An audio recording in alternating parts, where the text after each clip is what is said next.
Technique. Don't bring a good point. All right, so one of the frustrating parts about static electricity is the fact that you very much run the risk of being part of the experiment. So what you're going to do in this lab is going to deal with Scotch tape. Scotch tape has some cool properties in terms of its ability to gain or lose electrons. So here's what you're going to do. You're going to look at this tape under different circumstances. So on the first one, you're going to take 2 pieces of Scotch tape. We're going to go through a lot of Scotch tape. Okay? Working groups of like your normal lab groups, you know. And you're just going to bring 2 pieces of tape together. So you're just going to do this. Like that. Like that. Okay? And then you're going to take the tape and you're going to bring them together and you're going to see what happens. Okay? Are they attracted or are they repulsed? What do you got? Now, some of this has to happen pretty quickly right after you do this, because unfortunately, if you sit there long enough, everything's going to balance out and everything's going to be going back to being neutral. So, where this gets frustrating is that, in case you haven't noticed, like with that balloon, I charged that balloon. And when I brought my hand close to it, the balloon very much moved towards me. So here's the frustrating part. How do I determine if I'm actually having the opposite charge and it's attracted to me, or am I just neutral and the balloon is, and in small part of me becomes positively charged and moves towards me. The other thing that happens is that I can't tell the difference. If that balloon was positively charged, and if that balloon is positively charged, let's just say that, then when I would bring my hand close to it, if the balloon was positively charged, and I brought my hand up here, well, what happened? It would still attract, because what would happen? The chihuahuas would come out to play. Yeah, the chihuahuas on my hand would go, oh, look, there's a whole bunch of St. Bernards. And it would attract. So if something is attractive, here's the frustrating part of electrostatics.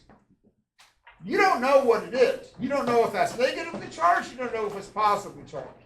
If I attract my hand towards it, I don't know if my hand has the opposite charge or if my hand is just neutral. So unlike gravity, you never have to take your mass into consideration when you weighed something. Okay? If you hung up a 200-gram mass on a scale, you didn't have to worry about the gravitational field of your body altering that reading. Did it? Maybe out to maybe like 10 to the negative 11th. Okay? Not enough to make any difference. With electrostatics, because that force is so much stronger, your body can very much become a part of that. So, obviously the tape is made up of particles. And the cool thing about tape is that it's somewhat transparent. I mean, it's a little bit cloudy, right? But some light obviously comes through it. Because if you hold it like up to your finger, like you can see your finger on the other side, right? So it does allow some light to go through. It's kind of frosted, but it does allow some light to go through. So that means when the photons pass through it, most of the time the photons just pass right through. So what all that means is that the photons don't interact with the chihuahuas. It just passes through. That's true of anything like glass, plastic. If it's clear, it just means the particles go through and the photons go whatever, and they ignore everything else. So here's kind of what we're going to do with this. Overall, the tape is neutral, but we can induce a charge in part of it. So on this, and this is what I'm telling you up there at the top, for any diagram, use positive to indicate a loss of electrons and negative to indicate an excess of electrons. So like down below, eventually what you're going to do is you're going to take one piece of tape and you're going to fold it over so that it makes a triangle. Okay? So you're going to have, this is how we're going to differentiate the two. So the one that you fold over to the corner, okay, that's going to be your triangle side. And then the other one, you're just going to leave square. So if you think, and this is where I've got like that sticky side. So here's the triangle piece of tape, and here's the sticky side of the tape. So if you think, here's a piece of tape crossways, and we're assuming that the sticky side of the tape is on top, okay? So if you think that the sticky side has become negatively charged, then you're going to put a few negative charges up there, which means the bottom side then is going to be positively charged. Okay? Overall, it's going to be neutral. All you're doing is like redistributing this. Now, technically, even if you just have a slightly larger number of negatively charged up there, that's enough to indicate this. If they're equal numbers, obviously it's just going to be neutral. Now, there's a couple of things that are frustrating about this lab. Number one, up to about every lab that you have done up to this point, you could look and see what was going on, even on the optics. It's like, oh, here's the image, okay? Here's the cart being pulled, okay? You can't see charges. You can't look at it and go, oh, clearly that's negatively charged and that's positively charged, okay? It isn't like it changes color, okay? You don't know. When I charge that balloon, I don't know if it's positive or negative, okay? Just based upon observation, you cannot tell the difference. So, here's it. So part about this lab is that this is a predictive lab. Tomorrow we'll talk about, hey, what's actually going on. So, what I want you to get out of this lab is understanding what allows something to be charged. And this is like a prediction, and can you justify that prediction? Now, part of this is going to be, I emphasize this, you're going to record the observations, and you're also going to make a prediction, and you're going to have a justification for that. So when you get to question number 4, says, you're going to take the piece with the triangle on top of the other attaching the sticky side of the triangle to the smooth side of the square one. So I'm going to take this, okay, and I'm going to overlay that where I've got these two stuck together. So I've got the sticky side of the triangle on top of the smooth side of the square. Again, this is a prediction. It's not right. It's not wrong. What do you think is going to happen? Okay? Then you justify it. You don't have to write a 5-paragraph essay. You don't have to have a doctorate in high energy particle physics. Why do you think it's going to happen? You say, I think the electrons are going to stick with the glue, or I think the electrons are going to move with the tape. That's all you have to say. Notice that it only gave you like a certain number of lines. I don't want a whole mathematical justification. Hey, it's justification. And then you're going to sketch what you think is going to happen. Okay? So notice where I've got the sticky side. The sticky side is going to be on the top. Do you think that has more electrons? Do you think it has more protons? That's what I'm looking for. Then, when you get to number 5, then you're actually going to pull them apart, bring the tapes together, and record the observations. Okay? So when you pull these apart, you're going to bring them back together. 3 things could happen. They could repel each other, they could attract each other, or nothing. The pieces of tape just remain neutral. Okay? So you have 3 possible things that could happen. They repel, they attract, they're just neutral. Okay? And then record the observations. And then I say on number 6, what are the possible explanations for what you observed? So if nothing happens, like, hey, there was no charge transfer. Okay? Nothing happened. You pull them apart. The electrons all said, hey, we're chill. We're not going to go anywhere. If they repel, obviously, what's the only explanation that they repel? Opposite charges. They were oppositely charged. Now, if they attracted, does that mean they're oppositely charged? No, it could just mean that one of them has a charge and the other one just remained neutral. And you can't tell the difference. Okay, that's the frustrating thing about when it comes to attraction. You don't know if just one is charged or if they're oppositely charged. You can't make an observation and tell the difference. Okay. Now,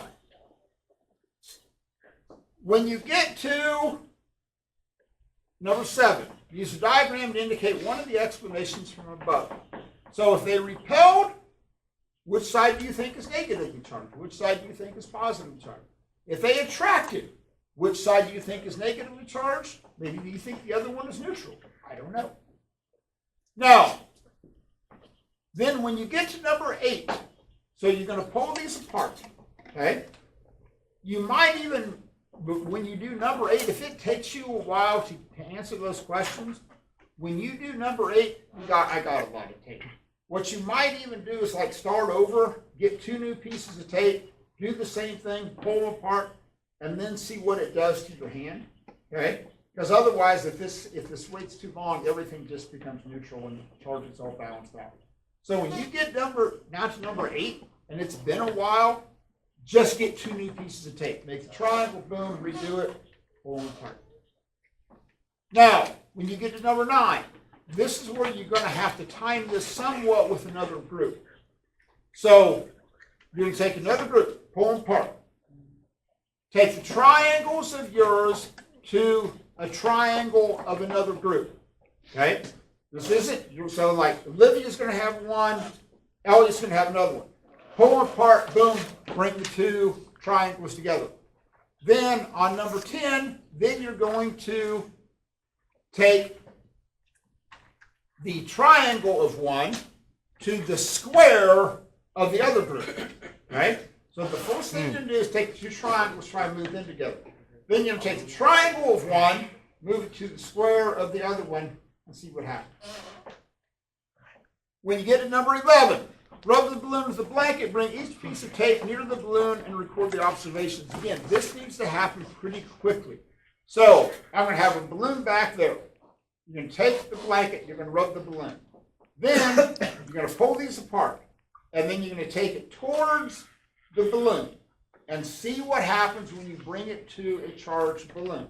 Again, it could repel, it could attract, or nothing could happen. Okay? Just saying, those are your 3 options. And again, that needs to happen pretty quickly right afterwards. So you need to charge the balloon, boom, do that. When you get to number 12, 12 might work better if you use the tables up here as opposed to the wooden tables in the back. So with that one, you're going to take the tape, sticky side down, press them down. So you're going to do this. You're going to have them down on the table like this, okay? Like that. You're pushing it squarely on this. You're tearing both off. And you're going to put them together and you're going to see what's going to happen. Okay? Again, you're going to make a prediction before you do the tape. This is the whole point of this. The predictions aren't right or wrong.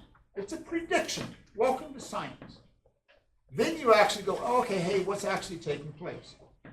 So then you're going to bring the pieces of tape together, see what happens. Same idea, what's an explanation? Use the diagram to indicate, hey, where do you think electrons, protons went? Then you're going to move them towards your hand. Take each one, move them towards your hand. Then you're going to take the triangle and towards another group, record and give that observation. Okay? So I'm telling you now, the frustrating part of electrostatics is that you are so easily part of the experiment. Okay? Henry Cavendish, if you remember what Henry Cavendish did? I know you mentioned it. If you have I've heard that engineers and he was I've heard of trying to it. find You out what? gravity. Was he trying to figure out the force of gravity? Yeah, And then he's he had to, the like, one. leave the He's the room. one that weighed the earth. So his equipment was so precise that he actually had a separate room built onto his house so that he wasn't in the room, so his gravitational field didn't influence us. He had the big torsion wire, had the big lead weights, and then he took another one and brought him close. Okay? So that's based upon a gravitational field. Okay? And gravitational fields are much, much weaker than electrostatic fields. So you all saw what happened with the balloon. When I charged him to put my hand, like, whoa, okay? Thank God gravity isn't that strong, or we wouldn't be here having this discussion. If gravity was as strong as the electromagnetic force is, we would have had the big bang and the boom. Just would have had the big crunch. That'd be bad. That would be bad. That would be bad. Very bad. Okay. All right, I'm done. Go. Me and David made it down a lab paper.